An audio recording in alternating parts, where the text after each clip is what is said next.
Okay, now you know my deepest, darkest secret. It's actually not so dark.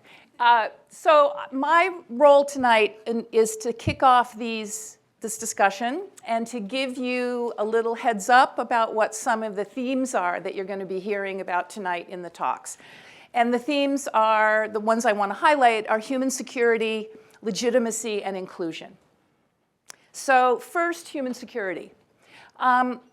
It's the overarching theme for tonight. It's a phrase that has a lot of power and compellence to it, but you might say to yourself, well, what does it actually mean? The UN Development Program coined a definition back in 1994, and they drew on the poetic words of Franklin Roosevelt, calling human security freedom from want and freedom from fear. Very inspiring, still not very useful or practical. So I'd like to suggest that the core concern of human security is protection. Protection of individuals and communities from physical or psychological harm. But there's also a more extensive definition of human security, which is about promotion of resilience and well-being. So in conflict resolution parlance, which many of you know, human security is about both negative peace, which is the absence of violence, but also positive peace, societies and institutions that promote equity, dignity, and well-being. Here at Fletcher, we integrate these things by having human security draw on the fields of conflict resolution, human rights, humanitarian assistance, and development. So I'd like to then move on to the next related theme, which is the theme of legitimacy. And by legitimacy, I mean the perception of the people of a state that their government is legitimate. We're talking here about research that shows that in states that are perceived as legitimate, the regime is more resilient, internal conflicts decrease, and the state capacity grows. And in that context, human security can also increase. So we see the relationship between legitimacy and human security.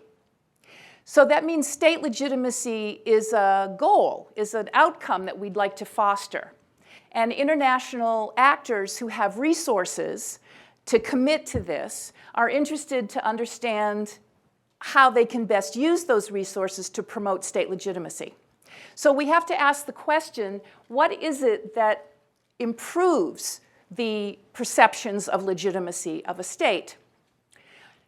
For the past 18 months, with generous support from the Carnegie Corporation of New York, some of us here at Fletcher have been looking into that question to figure out or to see and to investigate what are the relationships or what kinds of factors might lead to enhanced perceptions of human security, of legitimacy. And some of the talks you'll be hearing tonight are about the findings of that research. One of the factors we've been looking into is that of inclusion. And here I'm referring to inclusion in political processes, inclusion in political decision-making. The extensive research that's been done on inclusion has been primarily about inclusion in peace processes. And what the findings have been pretty conclusively is that the more inclusion, the more likelihood that there is a peace agreement, and the more likelihood that the agreement is sustainable during its implementation. Now, this doesn't really help us understand the legitimacy problem, however. So we still need to do a little bit more investigation. We went back into the literature on peace agreements and inclusion, and what we found was an interesting indicator of some work that we might want to follow up on. And that is that political leaders see the connection between inclusion and legitimacy. And here's how it works. Political leaders are more likely to agree to inclusion in political decision-making if they believe it will enhance their legitimacy.